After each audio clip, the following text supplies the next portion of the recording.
Hello, Cho. Let's see the question. In the circuit shown in figure, the uniform wire AB, the meter bridge is 1 metre. A B wire किसका of the metre bridge कितना है, 1 metre long है. ये जो wire है इससे लेके B तक कितना है, 1 metre long and is of resistance 10 ohm. इसका रेजिस्टेंस 10 ओम आपको गिवन है. If the bridge is in balance state, यानी यहाँ पे जो की जब कनेक्टेड आपकी तो बैलेंस्ड है ये bridge, find the distance of the balance point from the point A. यहाँ से आपकी ये डिस्टेंस आपको कैलकुलेट करनी है. So let's see the key concept of this question. The key concept of this question is that the meter bridge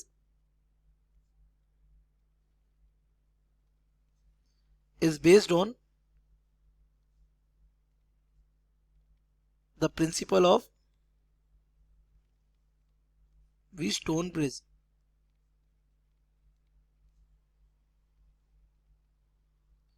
Wheatstone bridge के principal पर ही क्या करता है, वर्क करता है. इसमें होता है कि हमारे पास एक वायर होता है, उस वायर को क्या एक बैटरी से कनेक्ट करके उस पर हम क्या कर देते हैं, पोटेंशियल ड्रॉप कराते हैं.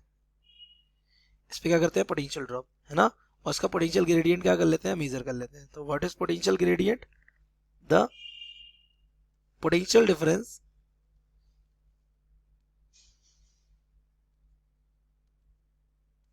Per unit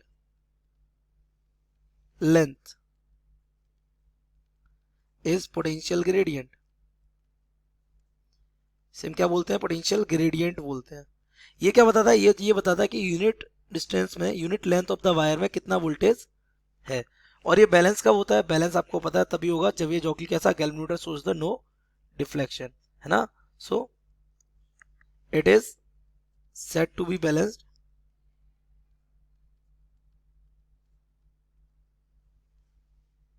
when galvanometer shows zero deflection.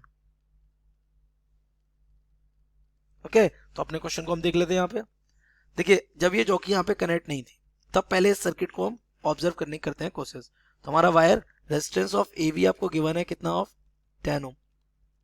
इसके अलावा इस रेजिस्टेंस को हम R1 बोल दे रहे, इस रेजिस्टेंस को हम R2 बोल. ये रेजिस्टेंस हमारा इंटरनल रेजिस्टेंस हम इसमें स्मॉल r मान लेते हैं, ठीक है. तो R1 आपको कितना गिवन है, R1 आपको गिवन है 15 ओम. तो अगर ये जॉकी जब कनेक्टेड नहीं है, when J is not connected, थोड़ी देर के समझिए, जॉकी नहीं कनेक्टेड तो हमारा सर्किट इतना बचता है. तो हमारा इक्विवेलेंट रेजिस्टेंस कितना हो जाएगा, R डैश मान लेते हैं, तो ये हमारा हो जाएगा R1 प्लस RAB, जो हमारा होने वाला है कितना, it will be 25 of ohm. 10 plus 15 25 ohm. Now we can calculate the current from the battery. इसका EMF मान ले रहे E1 है, इसका EMF मान ले रहे हम क्या है, E2 है. तो E1 से करंट फ्रॉम E1, E1 का करंट कितना हो जाएगा, ये हमारा, हम इसको I1 मान लेते हैं. कितना मान लेते हैं, I1, क्योंकि हमारे पास दो सर्किट है इसलिए, ठीक है. तो I1 will be equal to V upon R. तो that means E1 by resistance कितना है टोटल हमारा 25, that means this becomes 2 upon 25. आप इसको डिवाइड करेंगे तो हमारा I1 यहाँ से आ जाएगा 0.08 ऑफ एम्पियर. हमने निकाला क्यों, ताकि हमें A और B के बीच का क्या पता चल सके, पोटेंशियल डिफरेंस. तभी तो आप ग्रेडियंट कैलकुलेट कर पाएंगे. तो so potential difference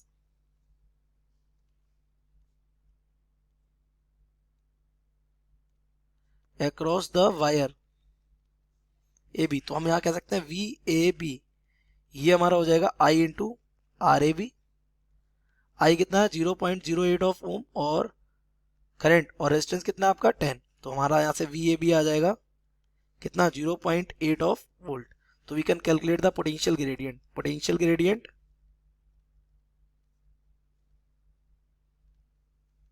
that is potential difference per unit length. ये हमारा क्या आ जाएगा, के, किसको क्या बोलते हैं, के हो जाएगा हमारा VAB डिवाइडेड बाई L. तो ये हमारा हो जाएगा कितना, 0.8. और नीचे लेंथ कितनी है इसकी, वायर की लेंथ 1 मीटर है, तो यहाँ पे 1 लिखेंगे. This becomes 0.8 volt per metre. तो ये हमारा क्या आ ही गया. Okay, now come to the next question में. देखिए, अब ये जॉकी यहाँ पे कनेक्ट हो गया, अगर इसको बैलेंस करे, ये कैसा नल पॉइंट है, ये जीरो डिफ्लेक्शन शो कर रहा है, ठीक है. तो आपको क्या चाहिए, इस पॉइंट, इस नाम दे देते हैं इसको, this point is P and this point is Q। तो इसके बीच में क्या रहेगा, terminal potential difference. So between points P and Q there is terminal potential difference. और इसी को हम क्या कर रहे हैं, इसी को तो बैलेंस कर रहे हैं। तो terminal potential difference we know that terminal potential difference क्या हो जाएगा, ये हमारा होता है V is equal to E minus I R. तो ये V हमारा कौन सा है, P से लेकर Q तक वाला, तो हम इसको लिख देते हैं P P Q। और E कौन सा हो जाएगा E2, और माइनस I कौन सा हो जाएगा I2, और रेजिस्टेंस तो हमारा R है ही। तो यहाँ से पहले करंट निकाल लेते हैं। Current I2 will be equal to what, E2 divided by R equivalent, यानी कि R माइनस में कितने थे, 2 थे, एक R2 था और एक स्मॉल r था। देखिए this is R2 and this is small r, तो ये 1.5 बन रहा है यहाँ पे। तो हमारे यहाँ से I2 आ जाएगा, this is 1.5 and this is 1.3 plus ये कितना 1.2 प्लस 0.3, ओके। तो this is 1.2 plus 0.3, 1.5 divided by 1.5 यानी कितना 1 ऑफ एम्पियर। वैल्यूज अगर हमें आप पुट करें तो हमारा यहाँ से VPQ will be equals to क्या हो जाएगा, E is 1.5 minus I is 1, okay, and small r is what, 1.2। तो this becomes 1.5 minus का 1.2, that means VPQ has 0.3 of volt। तो आपको बैलेंस किसको करना है, 0.3 वोल्ट को। दैट मीन्स यहाँ पे हम कितना बैलेंस कर रहे हैं, 0.3 वोल्ट क्या कर रहे हैं, बैलेंस कर रहे हैं। That means potential difference across A and J is also 0.3 volt. क्यों, क्योंकि गैल्वेनोमीटर डिफ्लेक्शन ही नहीं शो कर रहा है ना। तो यहाँ पे 0.3 वोल्ट को कर लेते हैं। तो फ्रॉम पोटेंशियल ग्रेडियंट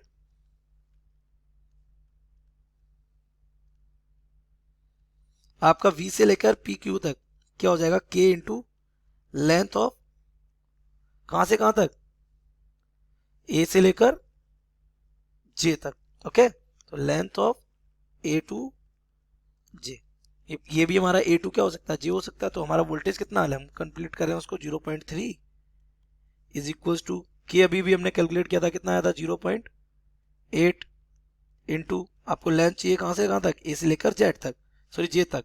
तो ये डिवाइड हो जाएगा, तो ये length of A to J will be equal to 0.3 divided by 0.8, that means 3/8 of metre. और इसको हम सेंटीमीटर में करें तो दिस बिकम्स 300/8 ऑफ सेंटीमीटर। तो L of AJ will be equal to, ये हमारा हो जाएगा 37.5 ऑफ सेंटीमीटर। तो आपकी बैलेंस पॉइंट की डिस्टेंस कहां से, पॉइंट ए से कितनी है, 37.5 centimetre. I hope you have understood it well. Best of luck.